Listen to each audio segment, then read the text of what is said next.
बच्चों, मैं मीरा अंबुरे अपने क्लासेस में आपका स्वागत करती हूँ। आज हम खुशबू रचते हैं हाथ इस कविता के प्रश्न उत्तर देखते हैं। निम्नलिखित प्रश्नों के उत्तर दीजिए। पहला प्रश्न है, खुशबू रचने वाले हाथ कैसे परिस्थितियों में तथा कहाँ कहाँ रहते हैं? उत्तर है, अगरबत्ती बनाने वाले लोगों के हाथ को कवि ने खुशबू रचने वाले हाथ कहा है। खुशबू रचने वाले हाथ तंग गलियों में, बदबूदार नाले के किनारे और कूड़े कचरे के ढेर में रहते हैं।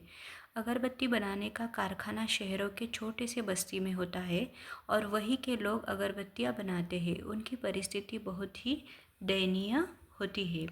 आगे का प्रश्न देखते हैं, कविता में कितने तरह के हाथों की चर्चा हुई है?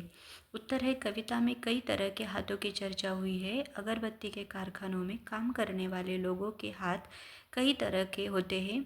उभरी हुई नसों वाले हाथ, घिसे नाखूनों वाले हाथ और छोटे बच्चों के पीपल की कोमल पत्तियों की जैसे हाथ, जूही की डाल की तरह खुशबूदार हाथ, गंदे कटे पिटे हाथ, जख्म से भरे हुए हाथ, इसी तरह के न जाने कितने लोगों के हाथ दूसरों के लिए खुशबू से महकाने वाली अगरबत्तियां अपने हाथों से बनाते हैं और खुद कितने तकलीफ से गुजरते रहते हैं।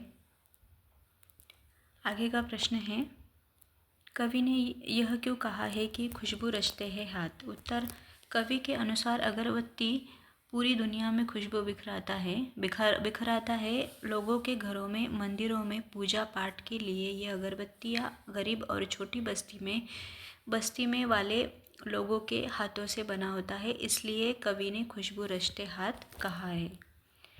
आगे का प्रश्न देखते हैं, जहाँ अगरबत्तियाँ बनती है वहाँ का माहौल कैसा होता है? उत्तर है, जहाँ अगरबत्तियाँ बनती है वहाँ का माहौल अत्यंत गंदा होता है।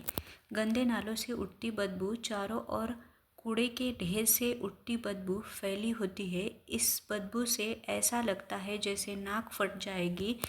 यहाँ का माहौल अगरबत्ती की खुशबू के ठीक विपरीत होता है। आगे का प्रश्न देखते हैं, इस कविता को लिखने का मुख्य उद्देश्य क्या है? उत्तर है, इस कविता का मुख्य उद्देश्य है गरीब तबके लोगों की दयनीय स्थिति के बारे में बताना है। जो दुनिया भर में खुशबू बिखराते हैं, वो स्वयं कितने मुश्किलों का सामना करके अगरबत्तियाँ बनाते हैं। खुद छोटे से बस्ती में रहकर दूसरों के घर खुशबू महकाने वाले मजदूर कितनी कठिन परिस्थितियों का सामना करते हैं। आशा करती हूँ इस प्रश्नोत्तर से आपको लाभ होगा। धन्यवाद।